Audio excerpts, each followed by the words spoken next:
Welcome to Guyana News Updates, your go-to source for the latest in Guyanese politics.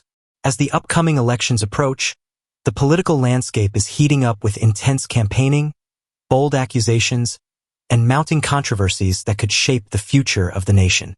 Today, we examine the major developments making headlines and stirring public debate. One of the key figures commanding national attention is Azruddin Mohammed, businessman and presidential candidate for the newly formed We Invest in Nationhood, Winn party. Mohammed remains under U.S. government sanctions over allegations of tax evasion and gold underdeclaration, casting a shadow over his political aspirations.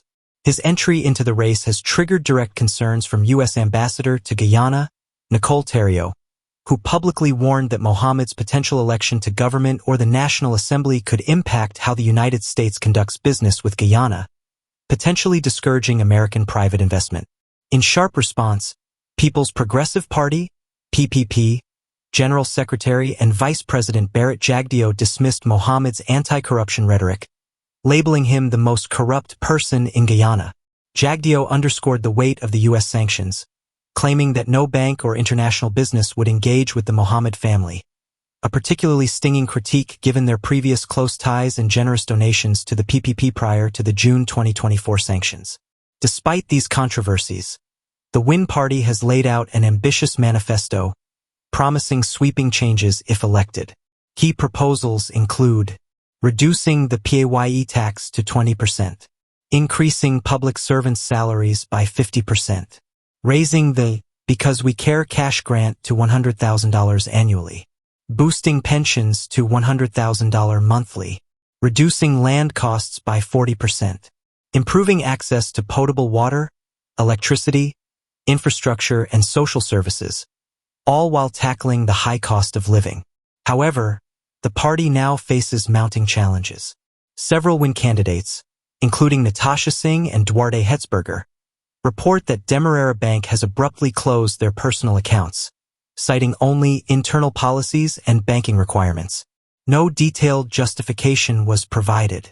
The Winn party believes these actions are tied to the candidate's connection with the U.S.-sanctioned Mohammed, as banks may avoid risk by distancing themselves from politically exposed individuals. The party further alleges that the governing PPP/C is behind the bank closures, accusing them of trying to intimidate opposition candidates and interfere with the democratic process. Winn has signaled its intention to pursue legal action and will notify international observer missions of what it calls a coordinated attack on political participation.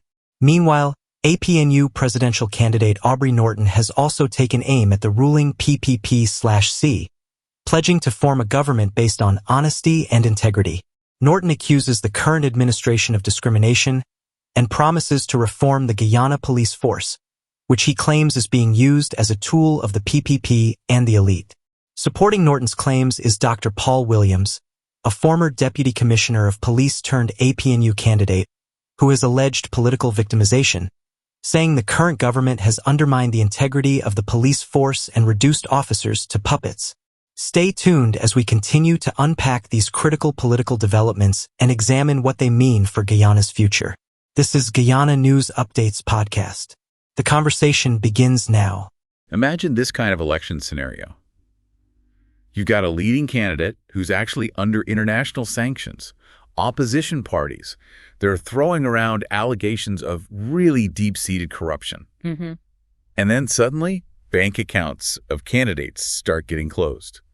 It's quite the intense landscape we're diving into today. Absolutely. It sets the stage for a really high-stakes contest. Yeah, so this deep dive is all about the upcoming general and regional elections in Guyana. They're scheduled for September 1st. Right around the corner. Exactly. And our goal here is really to unpack this complex web.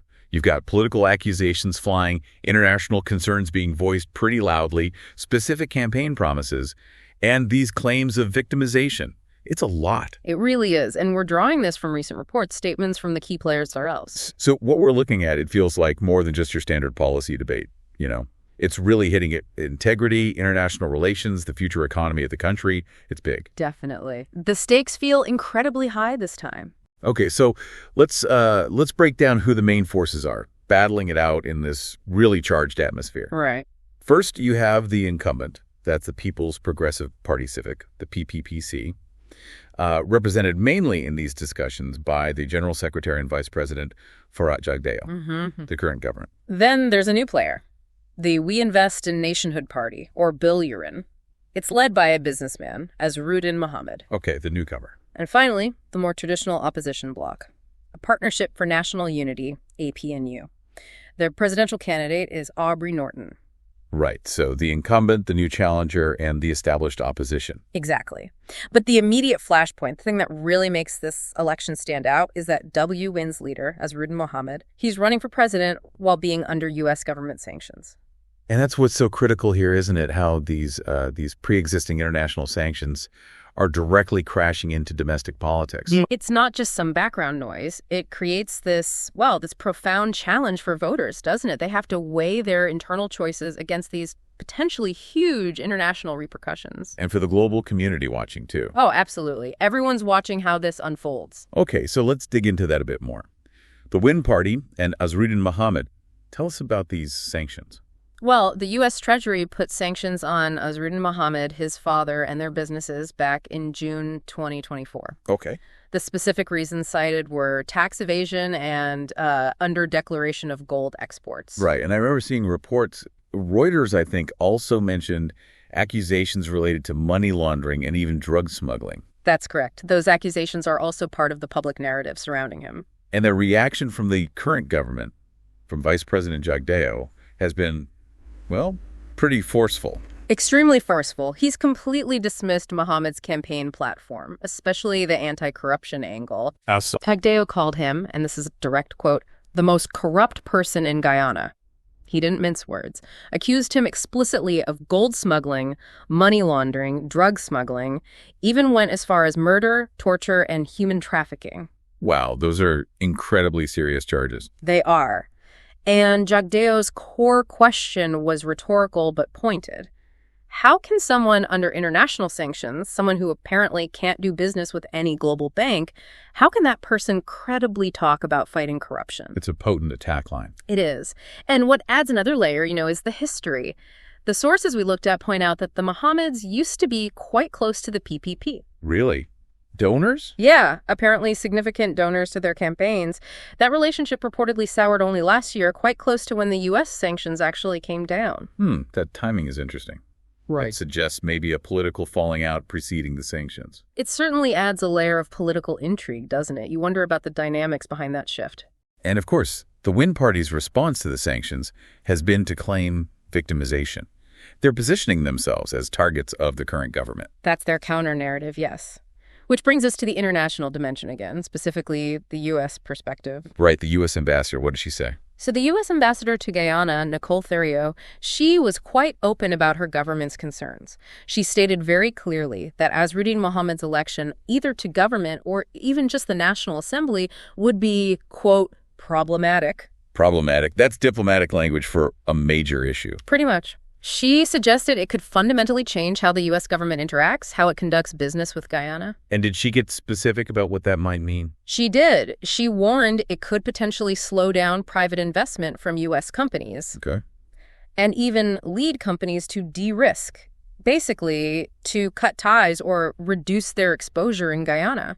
She even cited examples like Afghanistan where similar dynamics played out. So real, tangible economic consequences being floated. Exactly. Which raises that crucial question again. How does a country like Guyana balance its sovereign right to choose its leaders with these very direct warnings about international consequences? It's a tough spot for voters, no doubt. But despite all this pressure, Mohammed is campaigning hard. Oh, yeah. Reports say he's in full campaign mode. And Winn has put out a pretty ambitious plan, haven't they? A 100-day plan. Very ambitious. It focuses heavily on immediate economic relief, promising some really significant increases. Like what? What are the highlights?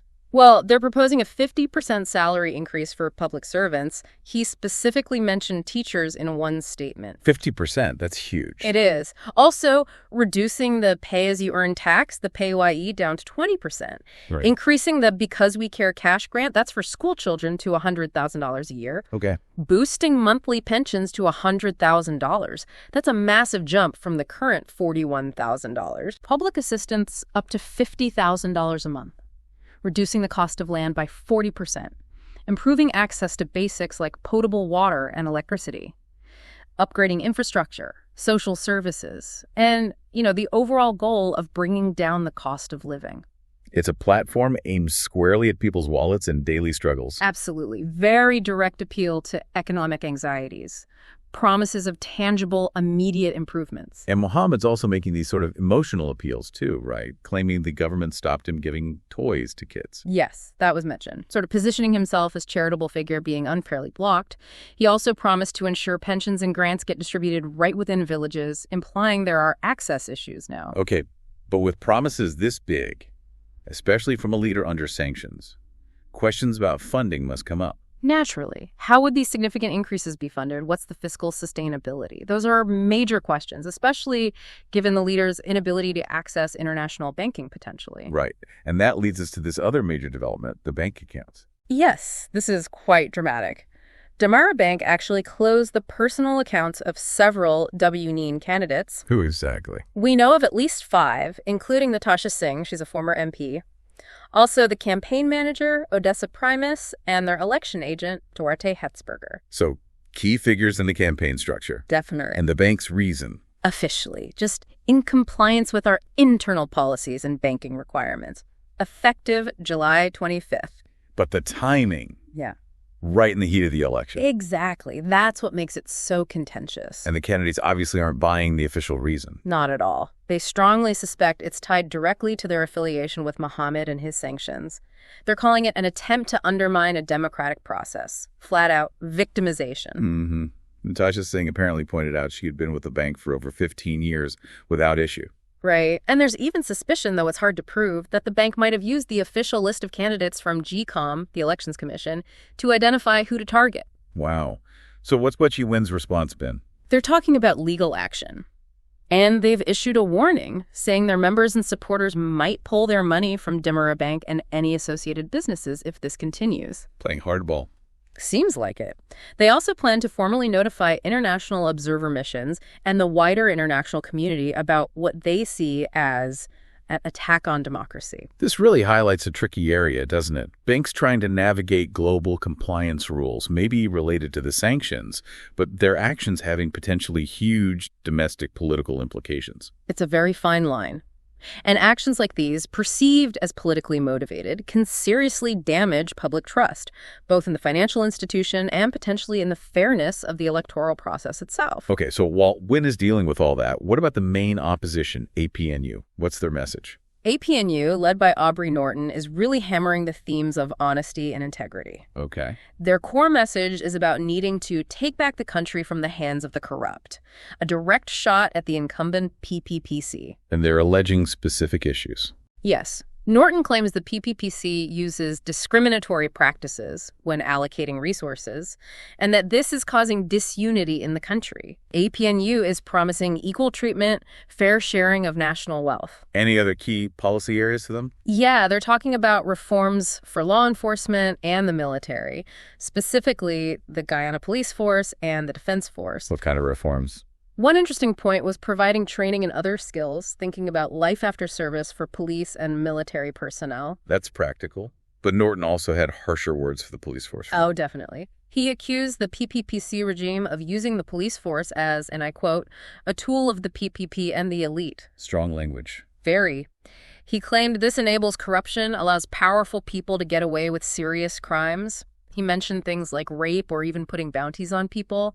APNU vows to put a stop to that. He also mentioned foreign service issues. Yes, he brought up his own experience, said he was terminated from service back in 1992 when the PPPC first came to power, and he linked that to what he calls a general decline in foreign service. So his promise is to restore professionalism there. Exactly, to safeguard Guyana's sovereignty and territorial integrity. He specifically mentioned the Essequibo region, which is obviously a sensitive issue, saying it's under threat. So a focus on institutional integrity, both domestic and foreign-facing. Precisely. It's an appeal to fix what they see as broken systems and protect national interests. Alongside that, they also have promises on infrastructure, affordable housing, agriculture, jobs, cost of living, the standard economic pledges too, plus fostering a business-friendly environment. And supporting these claims, especially around corruption and institutional problems, they have a prominent candidate, a former police official. Yes, Dr. Paul Williams, he's a former deputy commissioner of police now running with APNU. And his testimony is quite powerful. How so? Well, he brings this really personal perspective to APNU's claims of victimization and politicization. He recounted his own story. He said that back in 2020, even though he had over 4 years of service left, he was sent on leave by the newly elected PPPC government, essentially sidestepped, as he put it, from potentially becoming the police commissioner. And why does he think that happened? His explanation is stark. He claims it's because he would not have been one of their candidates for wickedness and corruption. Wow, that's a direct accusation of politically motivated removal based on his perceived integrity. Exactly. It powerfully backs up APNU's narrative that the institutions, like the police force, are being compromised for political ends. And Williams blames the current government for broader problems, too. Yes, he directly links the PPP government to what he describes as increasing crime and violence, injustice, human rights violations, and corruption. Strong words from a former top cop. Indeed. He claims the police force itself is demoralized, suffering from poor leadership, and reduced to, his word, puppetry. Did he give specific examples to back this up? He did. He cited a 2022 Police Complaints Authority report. Apparently, it recommended charges against police officers in 4 fatal shooting incidents, but those recommendations were ignored. He alleged attempts to pervert the course of justice in those cases. Okay. He also brought up the tragic case of Orrin Boston, the Essequibo businessman, shot dead in his bed by police in 2021. I remember that case. Yeah. An officer was convicted, right? Yes, a SWAT officer got 25 years. But Williams claims the instructions for that raid came from those at the top, implying higher-ups should also be held accountable. And he mentioned the poor handling of another case, the Adriana Young case, as further evidence of systemic problems. So his message is pretty clear. Very clear. He urged Guyanese voters to wake up, vote the PPP out, and stated that an APNU government would arrest the situation, fix the perceived rot. So stepping back from all these details, what we really see emerging is this incredibly heated, incredibly complex election. You've got serious, deeply personal allegations of corruption and victimization flying from all directions. Absolutely. It's not just policy disagreement. It's fundamental challenges to character and legitimacy. You have this new party, Winn, trying to break through, but operating under this significant cloud of international sanctions and scrutiny. Right, a major unknown factor. And then the traditional opposition, APNU, promising a return to integrity, a wholesale reform of national institutions, pointing to specific examples like Dr. Williams' experience. It paints a picture of deep divisions and fundamentally different visions for the country's direction. So when you boil it all down, what does this really mean for, for the voter in Guyana and for the country's future path? Well, that's the crucial question, isn't it? With accusations this grave, with direct international involvement shaping the debate so heavily, how might the outcome of this election redefine things? Yeah. Not just the country's internal governance, but its actual standing on the world stage, its ability to attract investment, and maybe even its internal unity moving forward. These are profound implications. Definitely something to really mull over, isn't it? As always, we encourage you, or our listeners, to keep exploring these issues, keep asking questions, and stay informed as things develop.